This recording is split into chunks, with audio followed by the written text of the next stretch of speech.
and welcome back again to my YouTube channel, The Mommy Jaja Vlogs. For today's video, magbabahagi ako ng pampaswerte sa negosyo. Kung nakakaramdam kayo ng pagkatumal, pagkalugi, humihina ang inyong negosyo, halos wala ng mga customers o buyers o mga mamimili sa inyong mga negosyo, kung nagnanais kayo na muling umunlad, lumago, magkaroon kayo ng malaking kita at malaking benta at muling dumugin ang inyong negosyo ng maraming mamimili o buyers, mga customers, meron akong ibabahagi na makakatulong para makamit ninyo yan. Kung kayo ay panatiko at mahilig sa mga pampaswerte, panoorin lamang ang video na aking ibabahagi. At kung hindi naman, humanap lamang kayo ng video na gusto nyo. Napakadali at napakasimple lamang ng pamamaraan ng pampaswerte na ito, pero napaka-epektibo na mag-akit ng swerte sa pera, mag-akit ng maraming customers at malaking benta at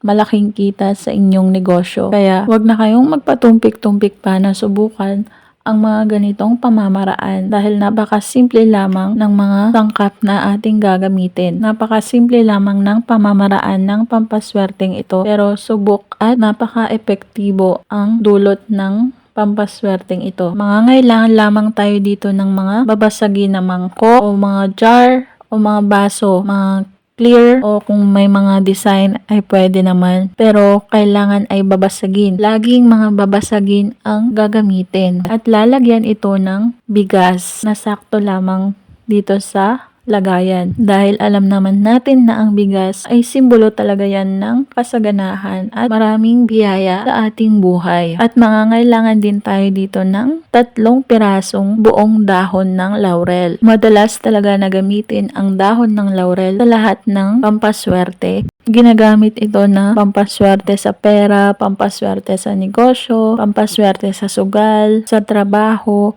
sa lahat ng aspeto ng ating buhay. Ito ay nagbibigay ng swerte, nag-aakit ng mga blessings sa ating buhay at meron din itong protection. At napaka-epektibo nito na magtupad ng mga kahilingan. Kaya sa bawat dahon ng laurel, pwede mong bulungan ng mga wishes mo bago mo itutusok ito sa bigas. At mangangailangan din tayo dito ng 1 buong bawang. Ang bawang ay simbolo din ng prosperity at kasaganahan at ginagamit ito na pang-protection, pang-absorb ng mga negative energies, mga negative vibes ng mga kamalasan na nagdudulot ng kahirapan. Ito ang magsasala ng kamalasan sa inyong negosyo para puro swerte lamang ang maaakit at saka ngayon ito ipapatong sa bigas. At pagkatapos ay hawakan ang pampaswerteng ito at bulungan ng inyong mga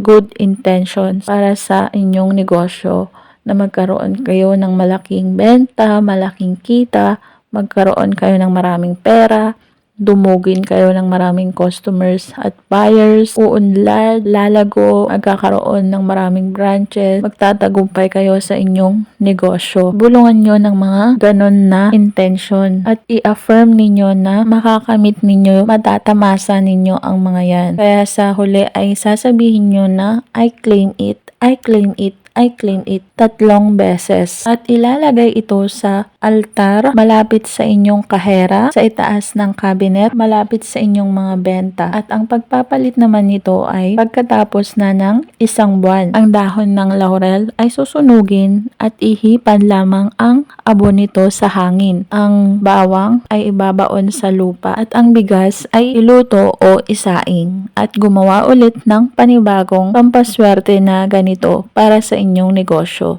At tiyak na napaka-epektibo at napakatalab ng pampaswerteng ito na magdudulot ng maraming benta, malaking kita, mag-aakit ng swerte sa inyong negosyo. Gagawin ito sa araw ng Martes, Biyernes, New Moon at Full Moon. Kailangan ay meron kayong 100% na paniniwala. Maging positibo, alisin ang mga galit at sama ng loob at iwaksi ang mga negatibong naiisip. Tandaan na ang mga ganitong pamamaraan ay magsisilbing gabay at pampaswerte lamang. Tanging ang ating pagkilos, pagsisipag, pagtsatsaga, pagdiskarte, pagtatrabaho at lalong-lalo na ang manalangin ng taimtim sa Poong May Kapal ang siyang makakatulong sa atin para tayo ay umunlad, umasenso, magtagumpay sa ating buhay at matupad ang mga pangarap natin sa buhay na yumaman. At kung nagustuhan ang videong ito, mag-like at mag-subscribe na para maging updated sa mga next video na i-upload tungkol sa mga pampaswerteng bagay-bagay.